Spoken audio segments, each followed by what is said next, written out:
Hi, I am Verdania, and today we are going to have another episode of Living on Earth, and we're going to explore the Equatorial Ring. And I want to talk to you about the rings of Earth, that they are in different latitudes of the Earth. So you can have rings around the bottom of the globe, another ring in the middle of the globe, then another one in the Ecuadorian area, and so forth towards the north. So, and those rings are really conjunctions of energy where different parts of the earth, of different frequencies get together. And the major one is the Equatorial Ring. And if we can imagine the earth, the above being domained by the male force, by the head, by the inspiration, by the order, the management, the organization, and so forth. And then in the south is more the feminine aspect, the hips, the dance, the music, the chaos, the fluctuation of energy. And there's a place where these two meet, and is in the center, is around the equator. And so we can imagine that it's a ring that it's like a glue, and it's a membrane. So it has a width and it has a depth, and that allows all the energies of the south and the north to flow between the above and the below.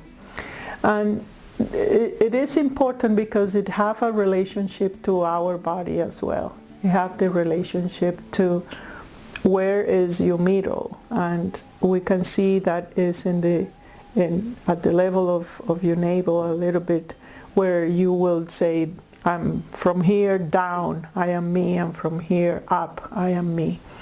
And it have an impact on how you digest things, how you assimilate things, how you put together things that have of different qualities, inspiration and creativity, how you bring this together.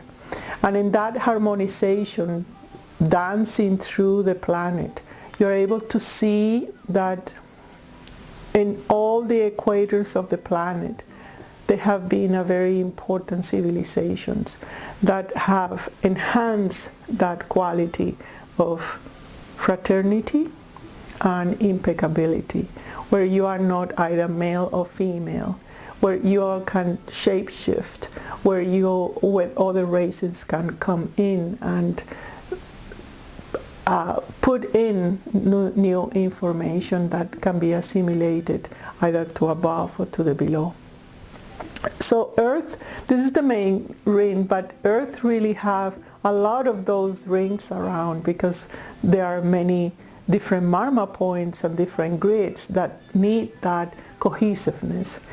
So today we are going to explore the Equatorial Ring, the main one, and we are going to locate ourselves in Ecuador. We have been journeying through it, and it's a place where we have various components that we take for granted in the integration of the male and the female, the above and below, the depths and the altitude of yourself.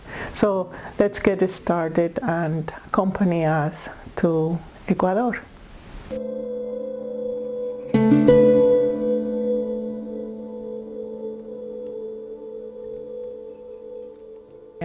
But here we want to share a little bit of our experience in Ecuador. We were there in 19 well, no, it wasn't that long ago. No, it was we have been several times. That's why you were a long time. Oh, I went in the 19 in the early 90s. Early 90s, and then we got back twice, I think, to the very center of Ecuador. And one of the journeys that we saw dearly hold in our heart. It's a journey we took into a mountain near Quito. And in that mountain, we have journeys where we encounter mermaids and sacred lakes that have never had any water coming in or going out. Ancient memories and waters in there. The center of Ecuador, there's volcanically active, like near the Quito is Cotopaxi, which the indigenous people in all their paintings and drawings, it's central. You have the cone with the smoke coming out.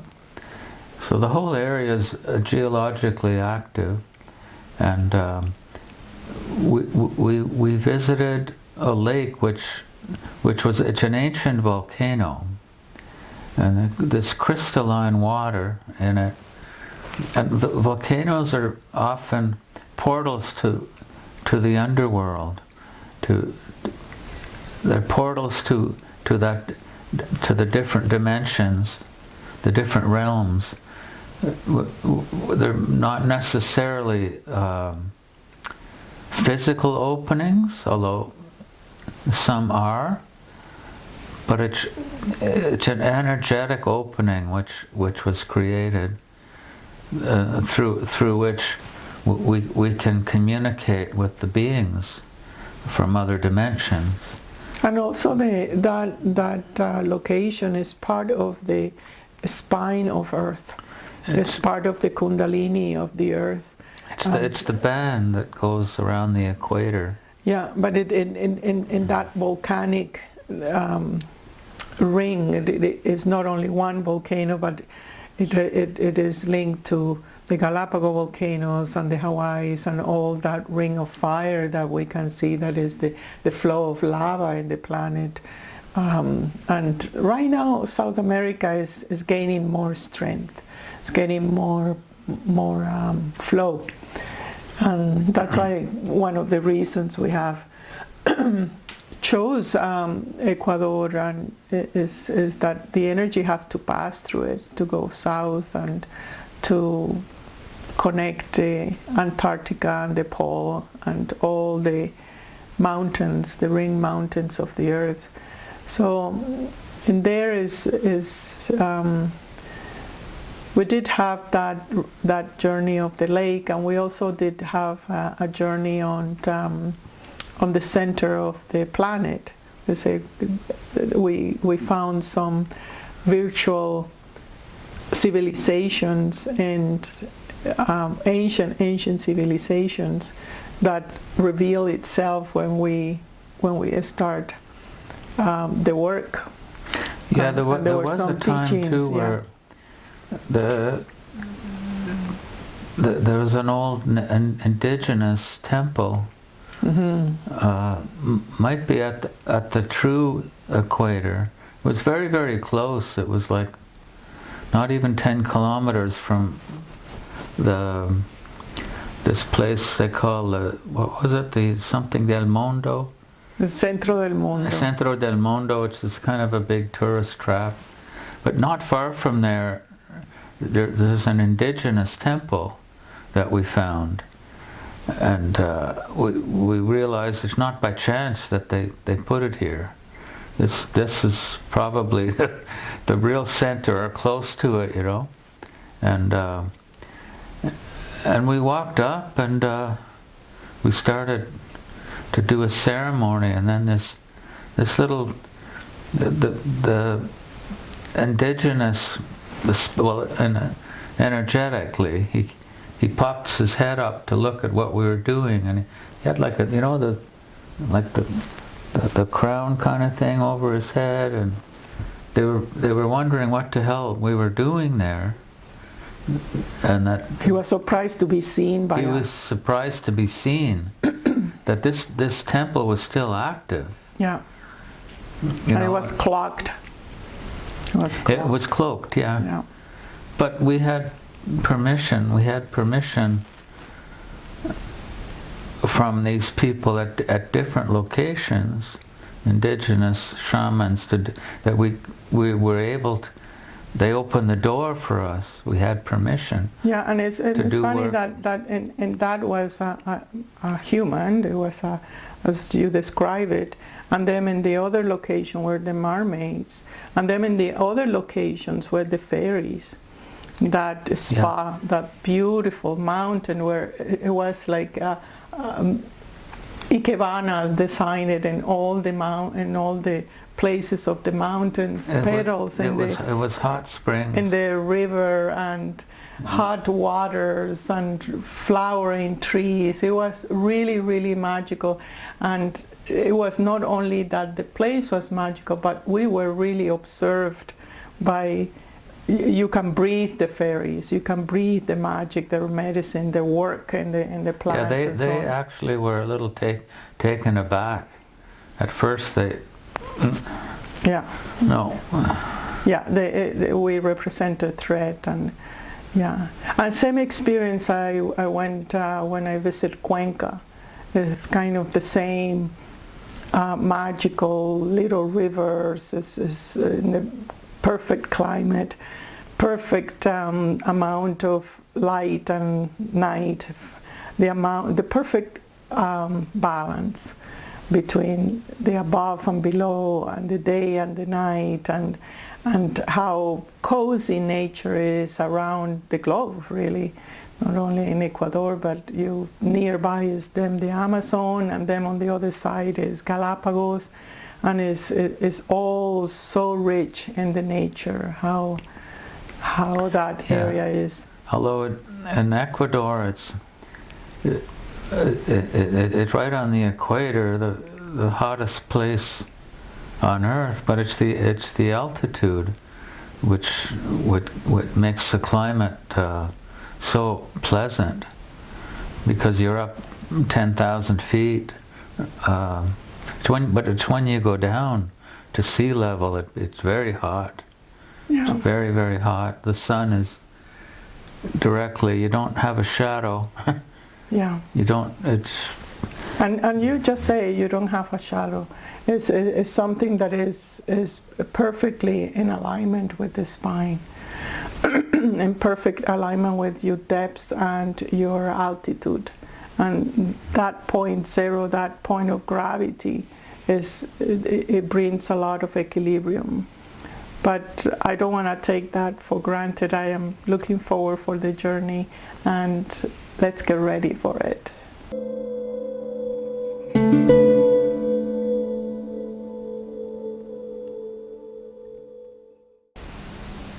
Sitting with the back straight. Get in a very comfortable position.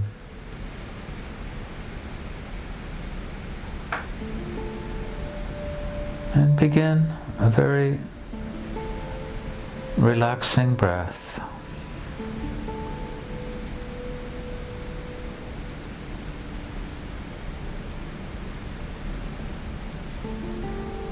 Inhaling the breath of life.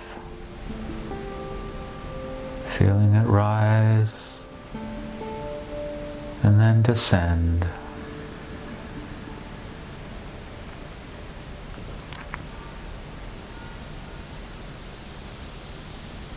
And continue, relaxing breath.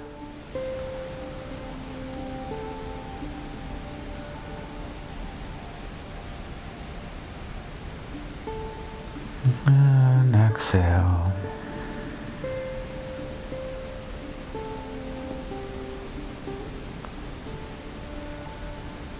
Now inhale deeply, and this time vibrate out a sound.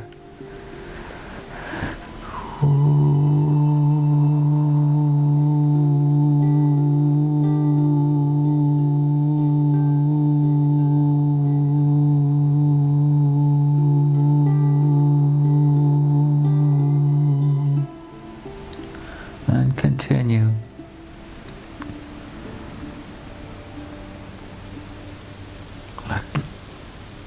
Continue vibrating out a sound.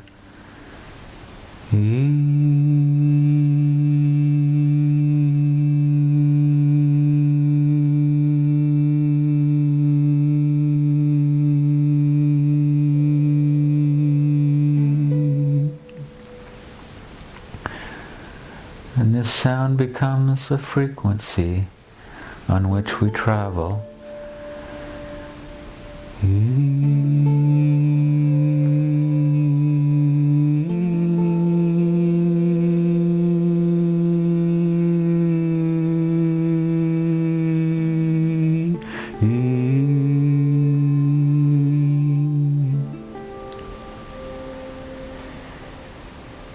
Breathing deep.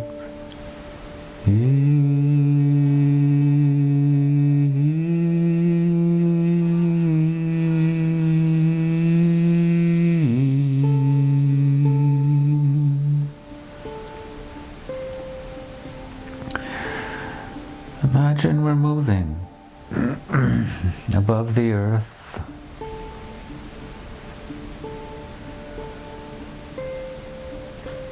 We see the arch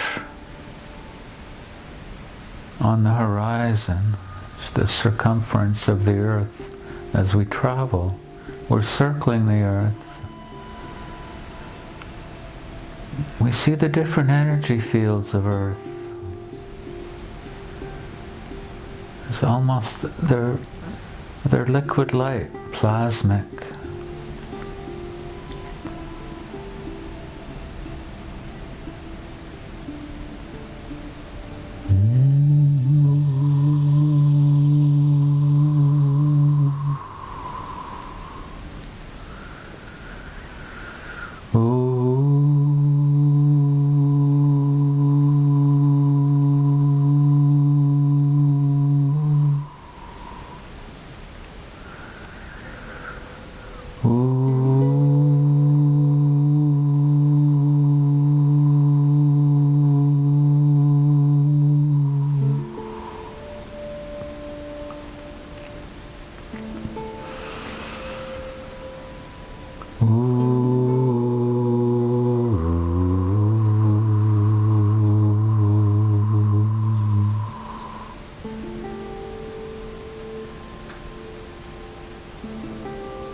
And we begin to descend.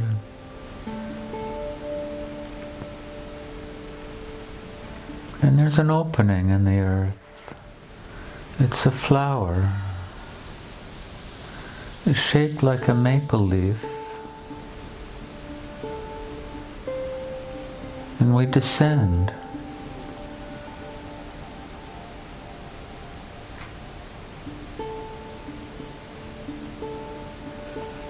Deep into this opening.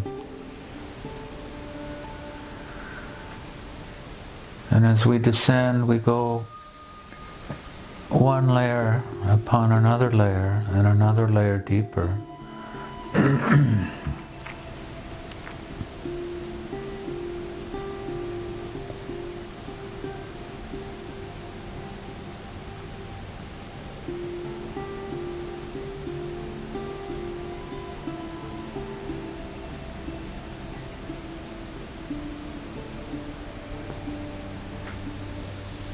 And we come to a place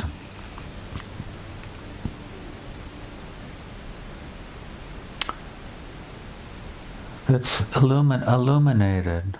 It's as if it's under a spotlight.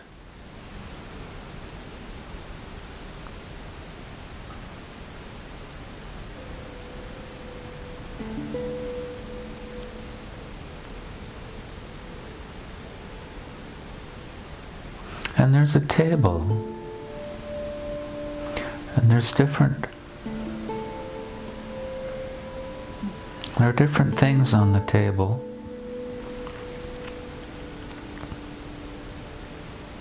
There's a sword, and there's a dorge,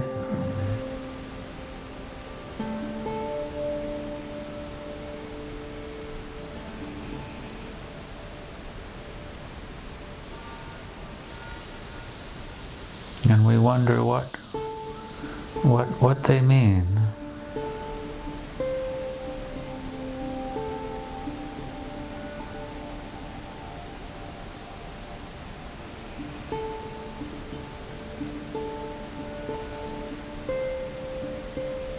But we take them and we proceed down a tunnel.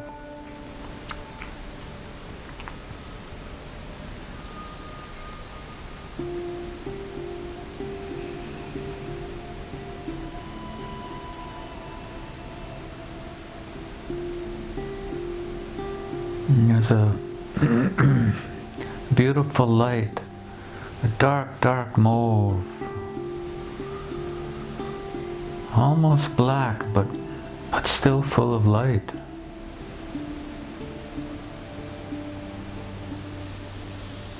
And we descend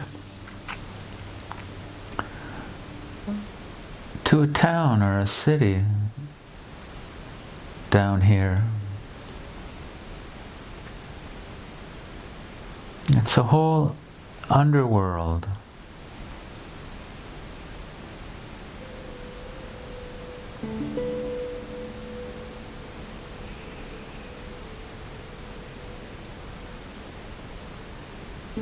It's physical, but not.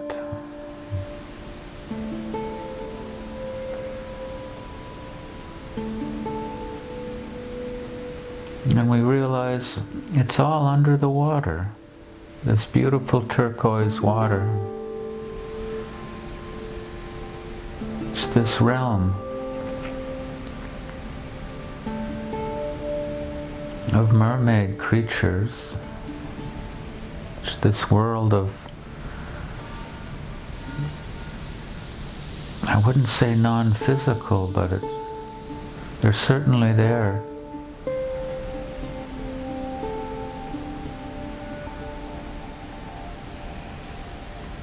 And there's a quality. I can feel it in our heart, our midsection. There's a lightness. There's a lightness of being, a very delightful feeling.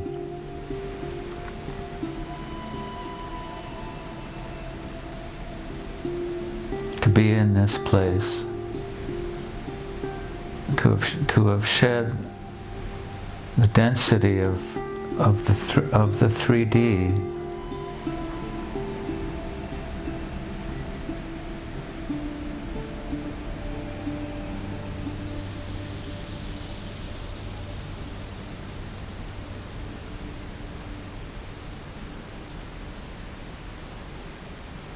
And we can move effortlessly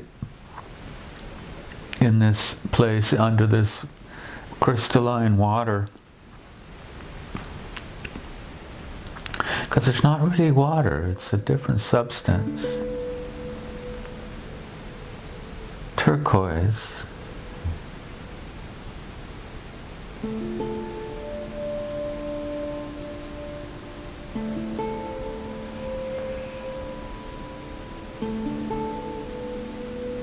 And we can move at will.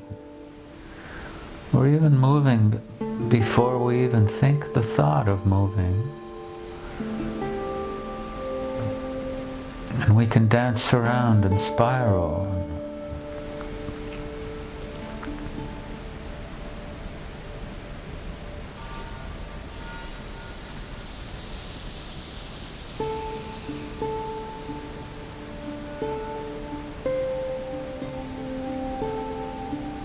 And we come up to the surface.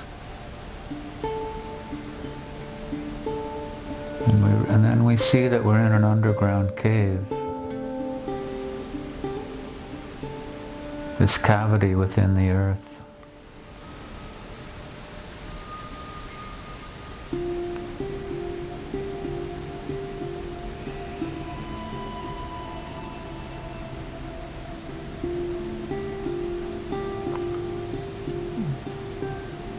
And then the water begins to flow like a river. And we flow out of the underworld into a waterfall.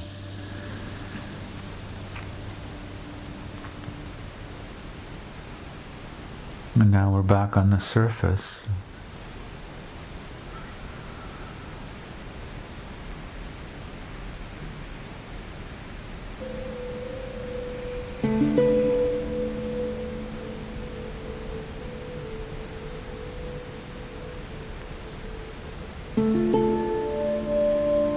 And we continue to breathe. And with every breath, we re-inhabit our body, our physical form.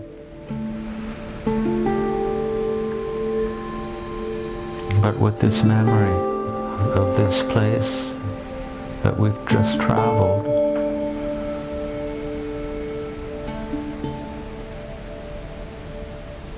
we feel it in all the cells of our body, the tingling.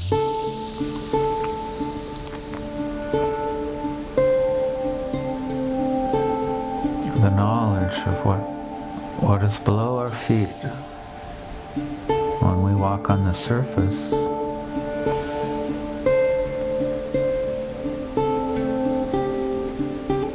And when you're ready, you can open your eyes.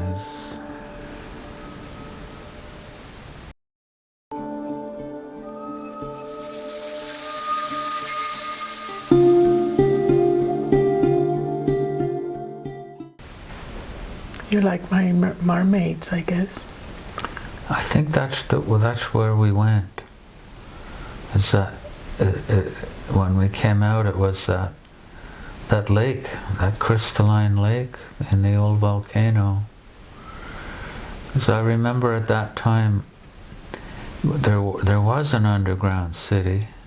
It occurred to me, there was an underground world, like. And the symbol of the mermaid was half and half. Right. Right. Exactly. So it really is the union of the above and the below. Is where you're able to join. That you are not totally human. You're not totally elemental. I won't not say animal, but elemental. And the Dorje also, the two sides that are right in perfect balance. So it is truly a place where the middle, and I guess is where the mermaid start. It's right in the center of your belly, the power, the center power, where you can be both, and that's a powerful thing because you're not in the head, you're not in the lower parts, you're in the center, in certain power that unite everything.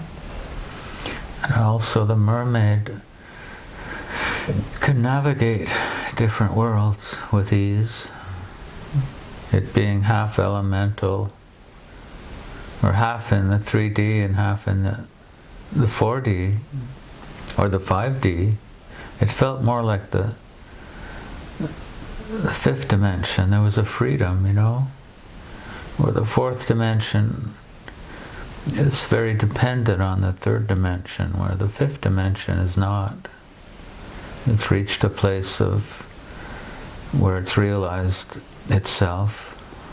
And I remember one of the lessons of my teacher when I was in the Amazon, and is the power of the mermaids is the weaving of sound.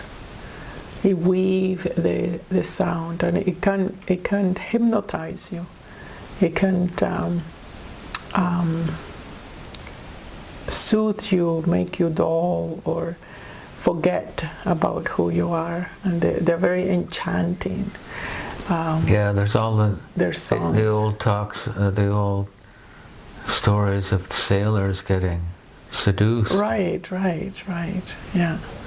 Yeah, but the mermaid. So it is metaphysically is in relation to the middle ground, and the voice born in the navel is not in the throat. The voice, when you speak from your navel, you really have command. You really have command over the above and below. So it's about finding the voice. And another thing that came for me was that ancient connection to the Mu civilization.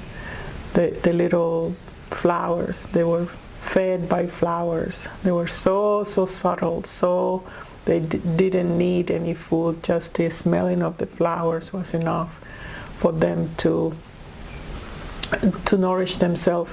So it is somehow in that relation of that delicate sensibility of the sound. Yeah, that's the medicine of the flower. Yeah, it's the medicine of our time, of our age now. They are portals. That scent of flowers, the subtlety,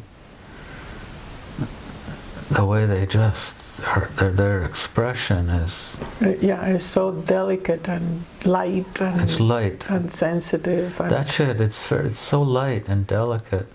Like we can't grab it because we crush it. Yeah.